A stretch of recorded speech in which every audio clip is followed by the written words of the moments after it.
దైవజనుడైన పౌలు గలతీయులకు రాసిన పత్రిక 2వ అధ్యాయం 19వ వాక్యాన్ని నేను చదువుతాను. అందరూ గమనించండి.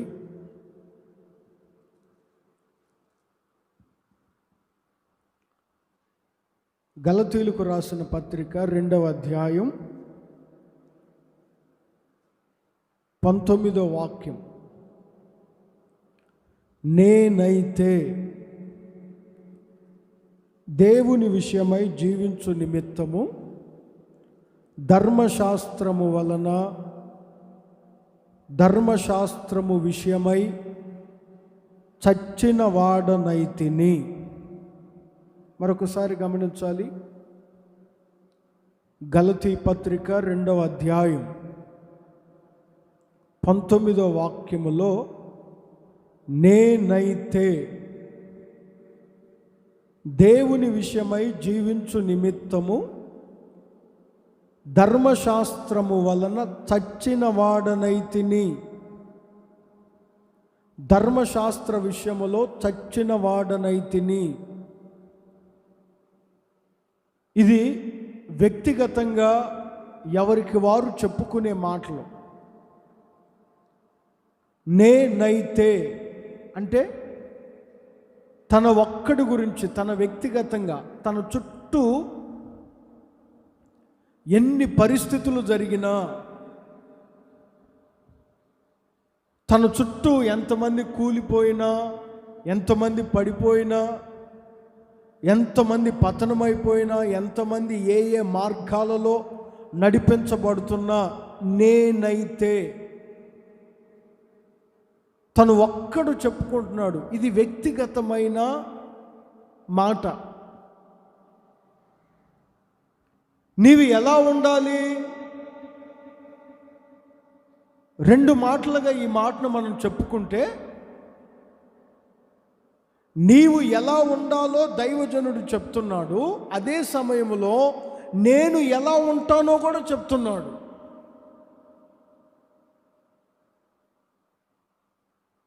మీరు ధర్మశాస్త్ర విషయంలో చనిపోవాలి.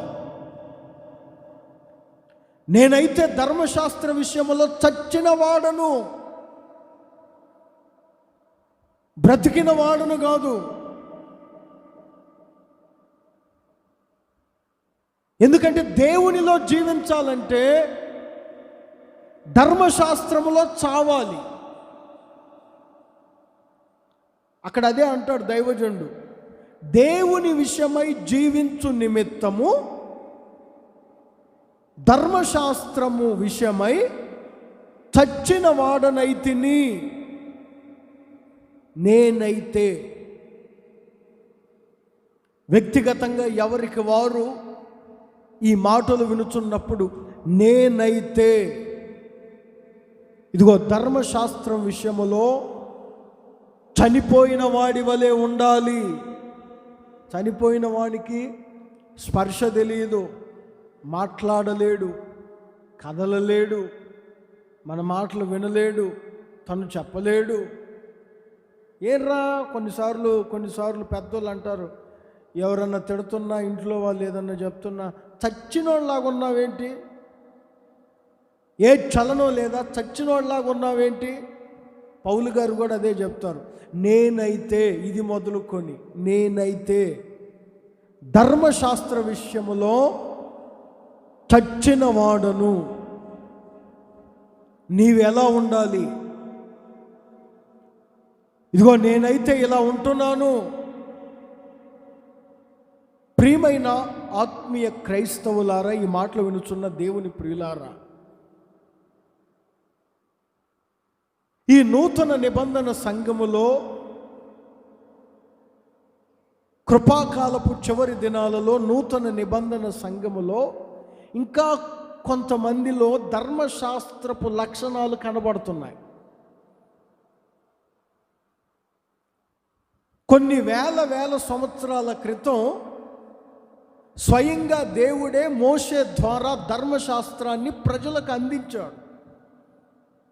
ఆ ధర్మశాస్త్రాన్ని పాటించారు, ధర్మశాస్త్ర ప్రకారం నడిచారు. యూదులు ఇప్పటికీ అదే ధర్మశాస్త్రాన్ని అనుసరిస్తారు. ఒకానొక సందర్భంలో యేసు ప్రభు చెప్పిన మాట, యేసు ప్రభు తన నోట నుంచి ఆయనే స్వయంగా చెప్పిన మాట, భక్తుడు ఇలా యేసయ్య చెప్పిన మాటను తన పత్రికలో రాశారు. అది ఎఫెసీయులకు రాసిన పత్రిక 2వ అధ్యాయం 14వ వాక్యాన్ని చదివితే, ఎఫెసీయులకు రాసిన పత్రిక 2వ అధ్యాయం 14వ వాక్యాన్ని చదివితే అక్కడ ఒక మాట రాయబడి ఉంటుంది.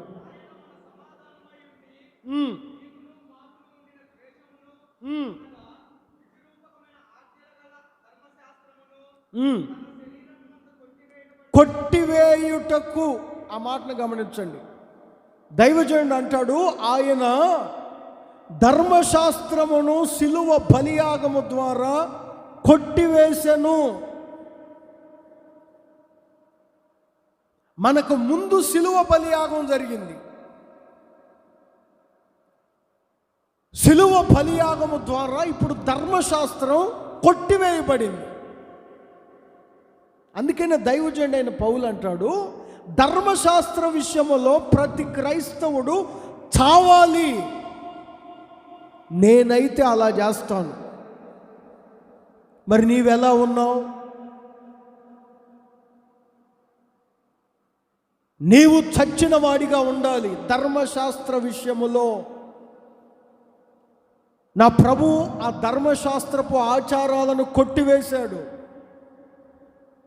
దాని పద్ధతులను కొట్టివేశాడు.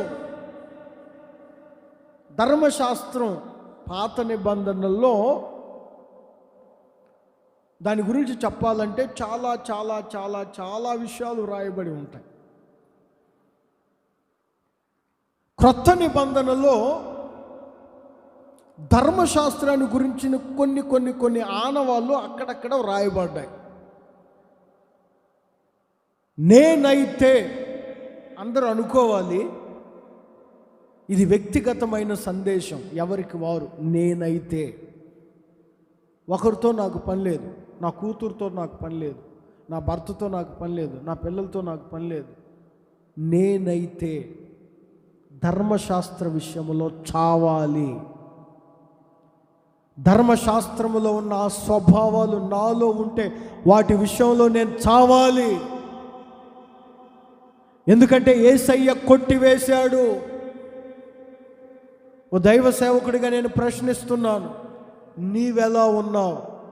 నేనైతే ధర్మశాస్త్ర విషయములో చచ్చిన వాడి వలె ఉన్నాను అంటాడు పౌలు. ధర్మశాస్త్రం అసలు ఏం చెప్తుంది? చెప్పాను కదండి, ధర్మశాస్త్రం చెప్పే విషయాలన్నీ మనం తెలుసుకోవాలంటే సంఖ్యాకాండం, లేవియాకాండం, ఇలా చాలా విషయాలు రాయబడి ఉంటాయి ధర్మశాస్త్రం గురించి. అంటే క్రొత్త నిబంధనలో కొన్ని విషయాలు నేను చెప్తాను. అసలు ధర్మశాస్త్రం విషయంలో ఎందుకు చావాలి నూతన నిబంధన క్రైస్తవులు, నేటి తరం క్రైస్తవులు, విశ్వాసులు ధర్మశాస్త్ర విషయంలో ఎందుకు చావాలి? యోహాను సువార్తలో ఒక సందర్భం రాయబడి ఉంది. యోహాను సువార్త 8వ అధ్యాయం. ఈ యోహాను సువార్త 8వ అధ్యాయంలో కొంతమంది యేసు ప్రభు దగ్గరికి ఒక స్త్రీని తీసుకొని వచ్చారు. 8వ అధ్యాయం ఈ యోహాను సువార్త 8వ అధ్యాయం. కొంతమంది శాస్త్రులు, పరిసయ్యులు వ్యభిచారము యందు పట్టబడిన ఒక స్త్రీని తోడుకొని వచ్చారు. వారు వచ్చి యేసు ప్రభుతో చెప్పిన మాట మీరు గమనిస్తే అక్కడ రాయబడిన మాట 5వ వాక్యాన్ని చదవండి. బోధకుడా, పట్టుబడిను, రాళ్లతో రువి చంపాలని ధర్మశాస్త్రంలో రాయబడి ఉండెను కదా.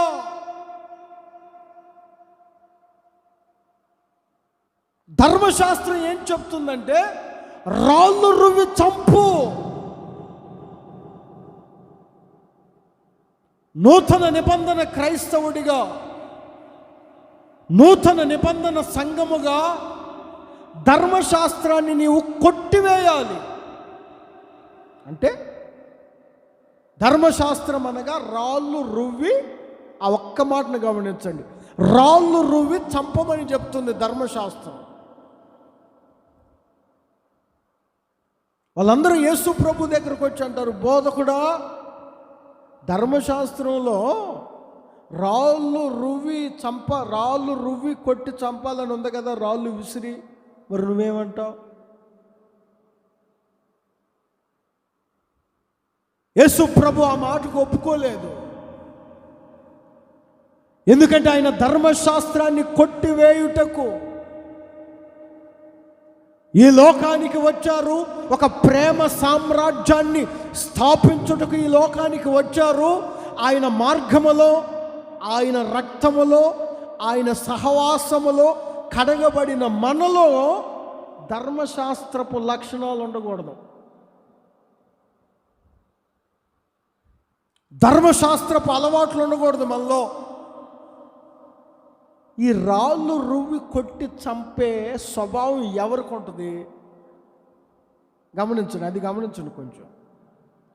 రాళ్ళు విసిరి కొట్టి చంపే స్వభావం ఎవరికి ఉంటుందో తెలుసండి? ఒకసారి ఒక యవనస్తుడు,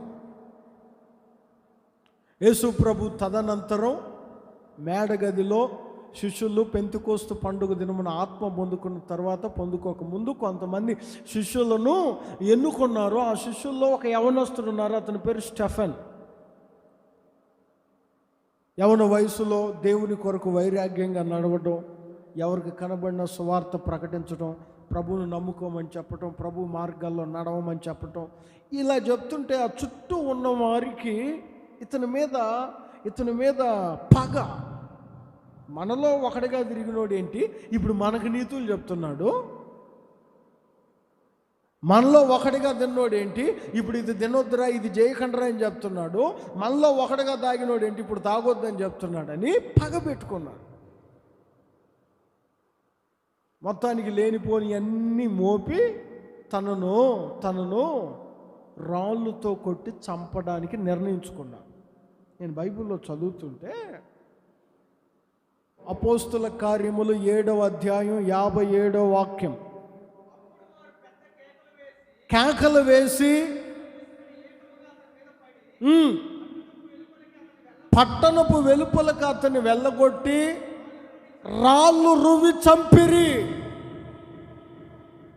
ప్రభు మార్గాన్ని ప్రకటిస్తున్నందుకు, ప్రభు కొరకు సాక్షిగా నిలబడినందుకు ఆ దేశములో, ఆ గ్రామంలో ఉన్నవారు తను ఈడ్చికెళ్ళి రాళ్ళు రువ్వి చంపారు.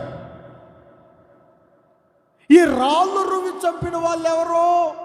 ధర్మశాస్త్రం. యేసు ప్రభు దగ్గరకు వచ్చారే, బోధకుడా, ధర్మశాస్త్రంలో ఏమని ఉంది? రాళ్ళు రువ్వి చంపాలని ఉంది.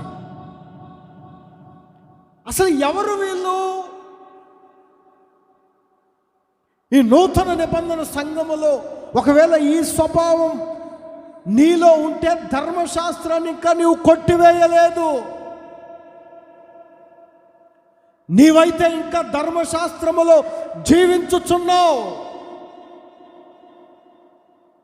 53వ వాక్యంలో ఒక మాట అంటారు చూడండి, అపోస్తుల కార్యములు 7వ అధ్యాయం 53లో ఎవరు వారంటే,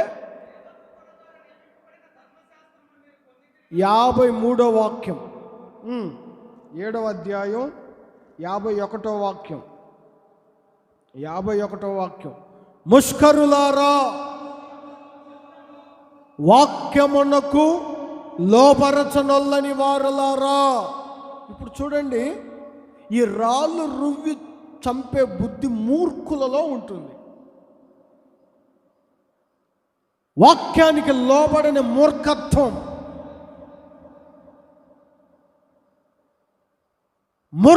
నీలో ఉంటే ఇంకా నీవు ధర్మశాస్త్రంలో చావలేదు. నేను మీతో చెప్పాలనుకున్న మాట ఇది. మూర్ఖత్వం నీలో ఉంటే ఇంకా నీవు ధర్మశాస్త్రాన్ని కొట్టివేయలేదు. గొప్ప దైవజనుడు చెప్తాడు, నేనైతే ధర్మశాస్త్రం విషయంలో పూర్తిగా చచ్చిపోయాను. మరి నీవెలా ఉన్నావు? మూర్ఖత్వం తొలగించుకున్నావా? ఎన్నిసార్లు దేవుడు గద్దించినా, ఎన్నిసార్లు దేవుని మాట హెచ్చరిస్తున్నా, ఎన్నిసార్లు వాక్యములో దైవజనుడు సూటిగా మాట్లాడుతున్నా, ఇంకా నీలో తొలగించని ఆ మూర్ఖత్వం, నువ్వు ఇంకా ధర్మశాస్త్రాన్ని కొట్టివేయలేదు. ప్రియులారా, ఈ మూర్ఖత్వం ఎవరిలోనైతే ఉంటుందో వారు ఇంకా ధర్మశాస్త్రాన్ని కొట్టివేయలేదు. ఇంకా వారు ధర్మశాస్త్రాన్ని పాటిస్తున్నారు. మూర్ఖత్వాన్ని తొలగించండి. మూర్ఖత్వం మనలో ఉన్నంత కాలం ధర్మశాస్త్రంలో నువ్వు ఇంకా జీవించే ఉన్నావు, కానీ చావలేదు. ఈరోజు నువ్వు చావాలి. మూర్ఖత్వాన్ని తొలగించాలి. ఆ మూర్ఖత్వాన్ని కొట్టివేయాలి. కొంతమందికి మూర్ఖత్వం ఒక పక్క చెప్తూనే ఉన్నాడు, కానీ వాక్యానికి లోబట్టం లేదు.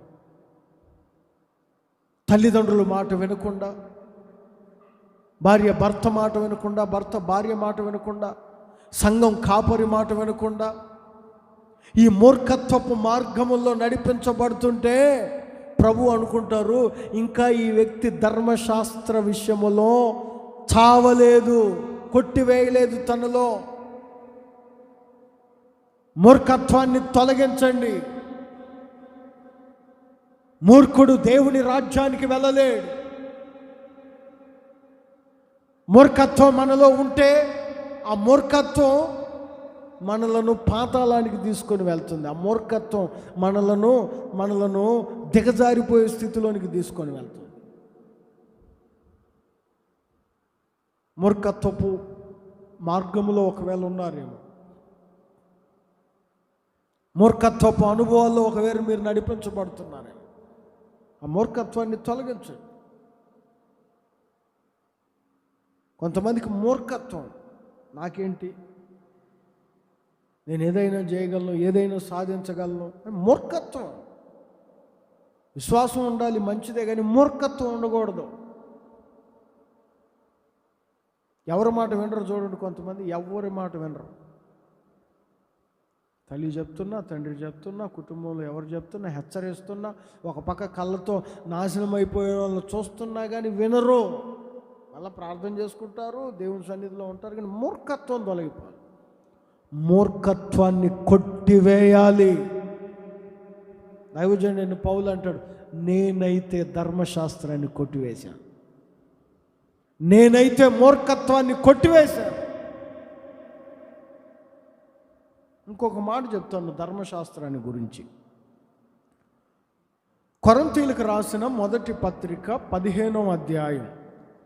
దైవజనుడైన పౌలు కొరింథీయులకు రాసిన మొదటి పత్రిక 15వ అధ్యాయం. చూడండి అందరూ, 56వ వాక్యాన్ని చదివితే, మరణపు ముళ్ళు పాపమునకు ఉన్న బలము ధర్మశాస్త్రము.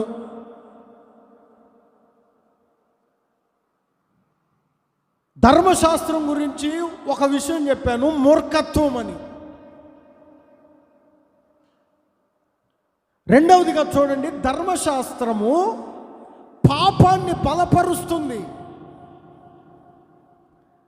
దీన్ని నూతన క్రైస్తవుడు, నూతన సంఘం, నూతన ఆత్మీయత కలిగిన సంఘం దాన్ని కొట్టివేయాలి. అంటే పాపాన్ని ఏది బలపరుస్తుందో దాన్ని నీ హృదయంలో నుంచి తీసివేయాలి. ధర్మశాస్త్రం ఏం చేస్తుందంటే పాపాన్ని బలపరుస్తుంది. ఎలా బలపరుస్తుంది? ఒకప్పుడు ఇది మోషే ధర్మశాస్త్రాన్ని ప్రకటించిన ఆ రోజుల్లో ఎలా ఉండేదో తెలుసండి. ఇప్పుడు నేను ఏదైనా ఒక పాపం చేశాను అనుకో, నేను చేసిన పాపాన్ని బట్టి యాజకుని దగ్గరికి వెళ్ళి నా పాపాన్ని వివరిస్తే, ఆ పాపానికి తగిన మేకపిల్లను ఒకదాన్ని తెచ్చుకో, నీ బదులుగా ఆ మేకపిల్లను బలిద్దాం. జాగ్రత్తగా వినాలి. నేను ఏదైనా ఒక తప్పు చేశాను అనుకో, నేను చేసిన తప్పు యాజకుని దగ్గరికి వెళ్ళి వివరిస్తే, ఆ యాజకుడు అంటాడు, అబ్బాయి నువ్వు ఈ తప్పు చేసావు, నీ తప్పుకు మేకో, గొర్రెో, పావురమో, లేకపోతే ఏదో ఒకటి జంతువులు, పక్షులు. ఇప్పుడు నా పాపానికి అడ్డుగా, నా పాపాన్ని నేను తొలగించుకోవటానికి, నా పాపానికి బలి అయింది ఏమిటంటే ఒక పక్షి, ఒక జంతువు. రవి పాపానికి బలి అయింది ఒక మేక. మోషే కాలంలో, ధర్మశాస్త్రం వచ్చిన కాలంలో, అందుకే అక్కడ రాయబడిన మాట, పాపమునకు ఉన్న బలం, చెప్పండి, పాపమునకున్న బలం ఏమిటి? ధర్మశాస్త్రం. ప్రతి నిత్యం పాపాన్ని బలపరుస్తుంటుంది ధర్మశాస్త్రం. ఏముందండి, 100 మేకలు కలిగినోడైతే 100 పాపాలు చేసి 100 మేకలు బలిస్తాడు. వాడిదేం పోయింది, మేకదేగా పోయేది. వాడు ఒక తప్పు చేయడం, సాయంత్రానికి దేన్ని ఒక దాన్ని బలి ఇవ్వడం. ఓహ్, నా తప్పుకి ఆ జంతువు బలి అయిపోయింది, ఇక నా పాపం కడగబడింది. రేపు ఇంకో కొత్త పాపం చేయవచ్చు, రేపు చేయకుండా తప్పు చేయవచ్చు, నడవకుండా మార్గంలో నడవచ్చు. ధర్మశాస్త్రం ప్రతినిత్యం ఆ రోజుల్లో పాపాన్ని బలపరుస్తూ ఉండేది. నేనైతే ధర్మశాస్త్రాన్ని కొట్టివేశానంటాడు పౌలు. ప్రియమైన ఆత్మీయులారా, దీన్ని ఆత్మీయంగా అర్థం చేసుకుంటే, నేను ఇప్పుడు మీతో చెప్పిన మాటలు సంఖ్యాకాండం 15వ అధ్యాయం, పరిశుద్ధ గ్రంథంలో సంఖ్యాకాండం 15వ అధ్యాయం 24, 25, 26, 27, 28 వాక్యాలలో ఒక వ్యక్తి తన పాపానికి ఎలాంటి బలి చెల్లించాలో అక్కడ క్లుప్తంగా రాయబడి ఉంటుంది. పాప పరిహారార్థ బలి. ఆ బలి చెల్లించడం, మరుసటి రోజు ఇంకో పాపం చేయటం. ఆ బలి చెల్లించడం, మరుసటి రోజు ఇంకొక పాపం చేయటం. అయితే ఈ నూతన నిబంధన క్రైస్తవునిగా మనం ధర్మశాస్త్రాన్ని కొట్టివేయాలి. ఆత్మీయంగా ఏంటో తెలుసా? వినండి, నీలో పాపాన్ని ఏవి బలపరుస్తున్నాయో వాటిని చంపాలి.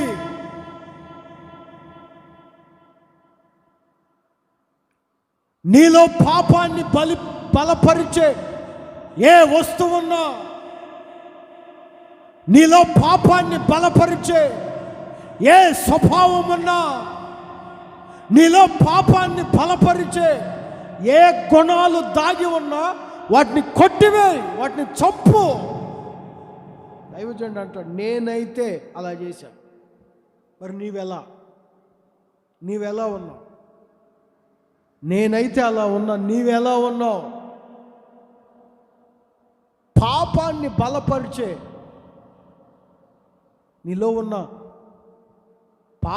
పాపాన్ని బలపరిచే గుణాలు ఏమున్నా నీలో, ఆ పాప బలాన్ని కొట్టివేయాలి. హల్లెలూయా అని చెప్పండి, గట్టిగా చెప్పాలి. నీకు తెలుసు పాపం ఏమిటో, ఎలా నడవకూడదు, ఎలా మాట్లాడకూడదు, ఎలా ప్రవర్తించకూడదు, ఎలా చేయకూడదు. పాపాన్ని బలపరిచేది ఏది? నీ చూప, నీ మాటల, నీ ప్రవర్తన తగ్గించు. మాటలు తగ్గించు, ప్రవర్తన తగ్గించుకో. కొంచెం లోకానుసారమైన ఆశలు వదిలే. అది పాపాన్ని బలపరుస్తుందా? దానికి దూరంగా ఉండు, దాన్ని చంపే. పాప బలాన్ని కొట్టివేయి. నేను మీకు ఒక మాట చదివిస్తాను. హెబ్రీ పత్రిక 3వ అధ్యాయం, పరిశుద్ధ గ్రంథంలో హెబ్రీ పత్రిక 3వ అధ్యాయం. అందరూ చూడండి, హెబ్రీలకు రాసిన పత్రిక 3వ అధ్యాయం 14వ వాక్యం.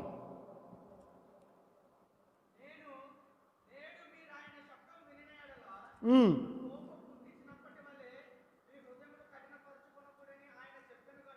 ఉమ్. పాపము వలన కలుగు భ్రమ చేత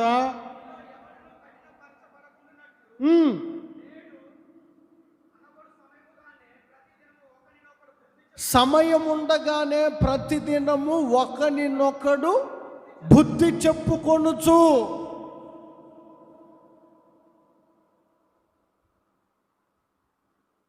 మొదట మీకున్న దృఢ విశ్వాసాన్ని కాపాడుకోండి. అక్కడ పాపం విషయంలో మీరు పాలి భాగస్తులు కాకుండా ప్రతి నిమిషం, ప్రతి విషయంలో, ప్రతిరోజు ఒకరినొకడు బుద్ధి చెప్పుకొనుచు.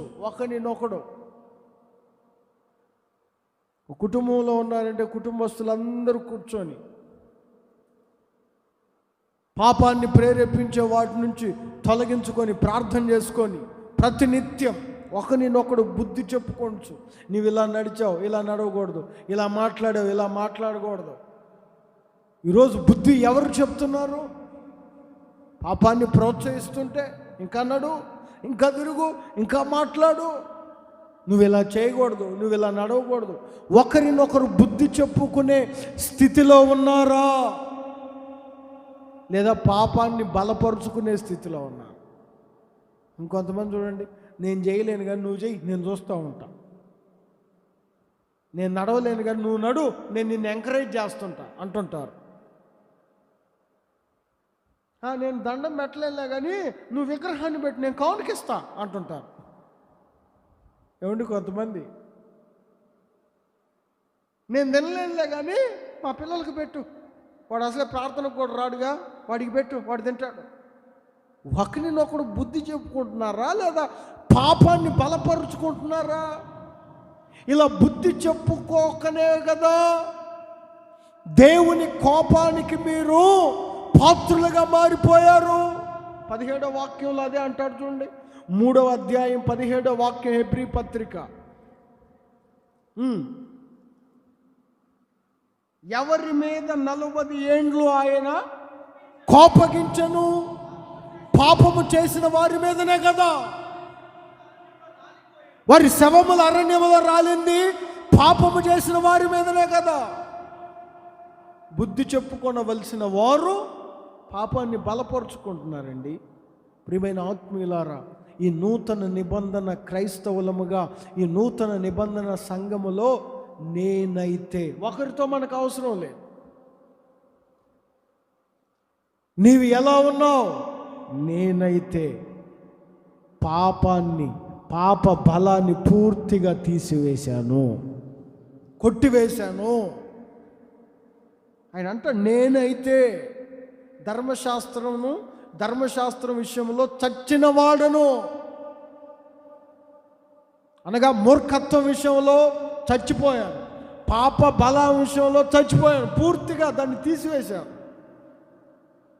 ప్రియమైన ఆత్మీయులారా, మన పరిస్థితులు ఎలా ఉన్నాయి? మన జీవితాలు ఎలా ఉన్నాయి? పాపాన్ని బలపరుచుకుంటున్నావా, లేదా పాపాన్ని తీసివేసుకుంటున్నావా? ఎన్నిసార్లు యేసయ్య మన పాపములను కడుగుతారు? ఎన్నిసార్లు యేసయ్య మన పాపముల కొరకు తన రక్తాన్ని కారుస్తాడు? పాపాన్ని బలపరచకండి, పాపాన్ని కొట్టివేయండి. ఇంకొక మాట చెప్తాను చూడండి, ఎఫెసీయులకు రాసిన పత్రిక 2వ అధ్యాయం 14వ వాక్యాన్ని చదివితే, ఎఫెసీయులకు రాసిన పత్రిక 2వ అధ్యాయం 14వ వాక్యంలో, ఆయన మన సమాధానమయ్యుండి ద్వేషమును, అనగా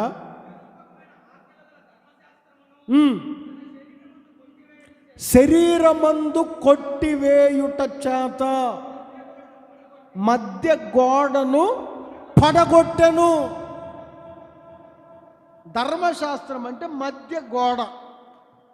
మొదటిగా చెప్పాను, ధర్మశాస్త్రం అంటే మూర్ఖత్వం. రెండవదిగా ధర్మశాస్త్రం అంటే పాప బలం. మూడవదిగా ధర్మశాస్త్రం అంటే మధ్య గోడ.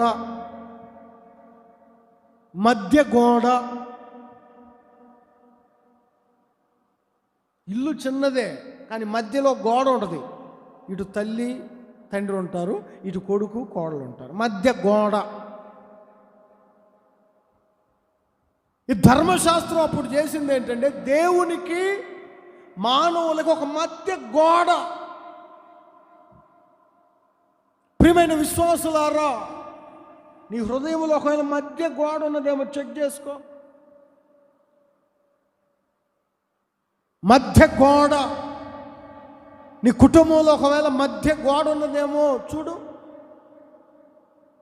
మధ్య గోడ అంటే నేను ఎక్కువ నువ్వు తక్కువ, వేరుపరిచేదే కదండి. ఒక మధ్య గోడ ఎందుకు కడతావు? మీరు వేరు చెప్పండి. మధ్యలో ఒక గోడ కట్టారంటే మధ్యలో ఒక బోర్డర్ కడతారు. ఆ మధ్య కరోనా వైరస్ ప్రారంభ దినాల్లో చెన్నైకి ఆంధ్రాకి మధ్యలో ఒకటి ఉంటుంది బోర్డర్.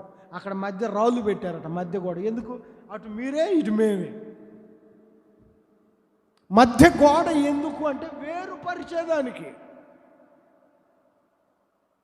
ధర్మశాస్త్రం వేరుపరుస్తుంది.